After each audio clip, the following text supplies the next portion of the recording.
I read a lot of books, and it also means that I'm going through a lot of authors, which is great. You know, I like to read broadly, get a lot of different perspectives from different places, different time periods. But sometimes I'll read a book and I'll absolutely fall in love by an author that I've never heard of before, and then I'll just move on. And I think it's a shame. So this is the year that I want to change that and really explore the authors that I fell in love with but never went any further. So here are 12 authors that I'm going to try and read more of in 2023. First up is Mikhail Bulgakov. He's a Russian author, and the book that I read by him is Master and Margarita. Now, I have gone some way to reading more because I bought another copy of Master and Margarita. But I just kind of had to. I mean, look at it.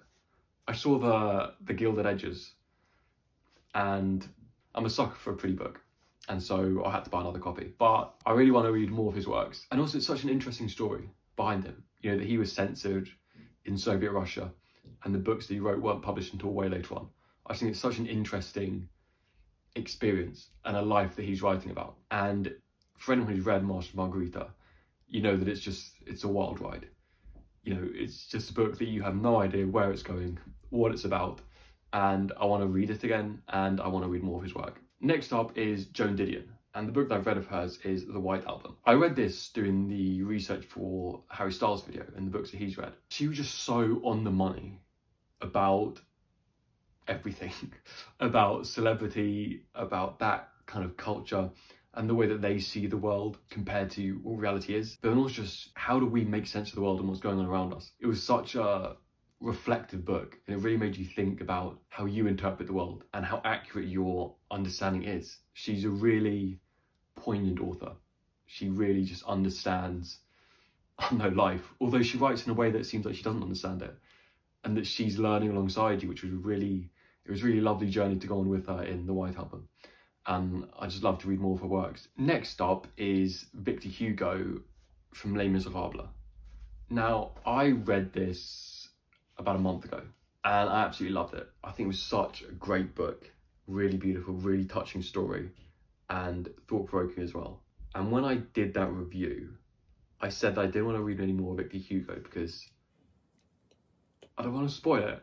I loved it. I loved this piece of work, and it can only go down from here after this. So I just really wasn't sure, and I'm still not sure, but I think I do want to give it a go. I think I want to see more of what Victor Hugo's got. I have no idea, by the way, but I do want to read more Victor Hugo. It was such a well-constructed book. I'm really curious to see what other stories he can tell, because the characters he creates, their interrelations are brilliant, and I like the psychological aspect too. That kind of internal tension that we will have. It's really interesting to see it play out, and I think it's so useful to have that before we get in this situation, so that we have sort of the, you know, at least we went through that with some characters in a book. And so when we're facing it in real life, we've got something that we can rely on. And to me, that's kind of part of the magic of reading. Next up is Charles Dickens. And this is the only, well, you'll be surprised. This is the only, I love classics. And this is the only Dickens book I've read. And that is A Christmas Carol and Other Writings, which is kind of embarrassing. Kind of weird to say that, because I do love the classics so much, but I've just never got into Dickens's work. And I don't know if it's, I probably have tried to read some when I was younger, maybe stuff like Oliver Twist, Great Expectations, but it's just, his writing style is so off-putting, particularly, but it must have been to me at a younger age, that I've just never picked him up anymore, and I need to change that. I mean, I've got to, right? I can't just go through it and not reading any Dickens. Oh no, I read the Pickwick Papers. I tried to read the Pickwick Papers maybe a year and a half ago, 2 years ago, and it was just so dry. It just wasn't for me. So I didn't finish that at all. Tried to push through it, but no, didn't like it. Christmas Carol was a lot better, so I think I should try some of his other books. In my mind, I'm thinking Oliver Twist, A Tale of Two Cities, and Great Expectations as the three which should immediately jump out at me. Or maybe The Old Curiosity Shop, but I don't know. Next up is the only author I've read more than one book of on this list, and that is Leo Tolstoy. And so obviously I've read Anna Karenina and War and Peace. They're phenomenal books. If you haven't read them, do it. It's well worth the time investment. He's such a masterful storyteller. There's so much depth to Tolstoy's writing that I think if you love books, you haven't read him, you're really missing out. I know that everyone's scared of Tolstoy and War and Peace and Anna Karenina, but they're so much easier to read. But the death of Ivan Ilyevich, something. I know there's that book, I can't remember the name of it properly, but that is one that I want to read, as well as the Cossacks, and see how Tolstoy holds up in a shorter form. Next up is Richard Brautigan and In Watermelon Sugar, another book to do some research on Harry Styles and get a deep dive into his soul. It's another book like Master and Margarita, which is so weird, and yet I just want to know more. It didn't put me off, I just want to keep reading and find out what in the world are you talking about. What is going on in this weird world you've created? And that's what Richard Brautigan offered, and I loved it. I'm a sucker for these books which make no sense at all. I like the confusion. I like having to try and think through what's in front of me. And there was this element of death and rebirth within In Watermelon Sugar that I found quite interesting. And it was only until I got maybe 2/3, 3/4 of the way through the book that I sort of picked up on it.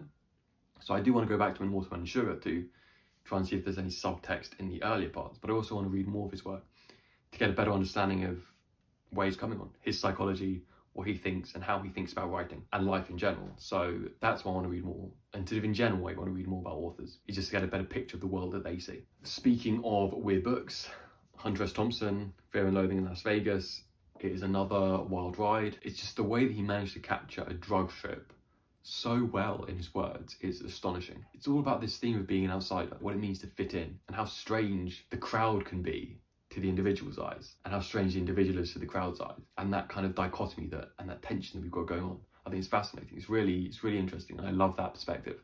I guess from reading a lot of Nietzsche, you are more attuned to these kind of crowd individual dynamics and what the masses are doing versus what the individual is doing. And Hunter S. Thompson really pushed it to the extreme, and I want to see what more he's got. Next up is William Golding, and the book that I've read is Lord of the Flies. I think probably most people have read William Golding's Lord of the Flies, but here's another one that I just, did he write anything else?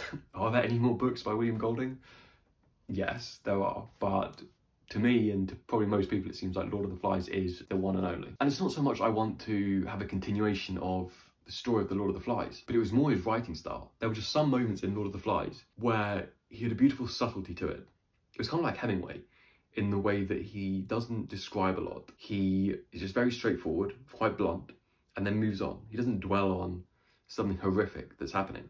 And I just find that it makes it worse. It makes it just so much more visceral when you're reading that, and it was really enjoyable. I really appreciated that writing style, and that's what I want more of. I want to see how else William Golding tells a story, and what other stories can he tell. Is it just this more kind of animalistic side of human nature? Is it something completely different? I want to find out, and he's another one that I want to read in 2023.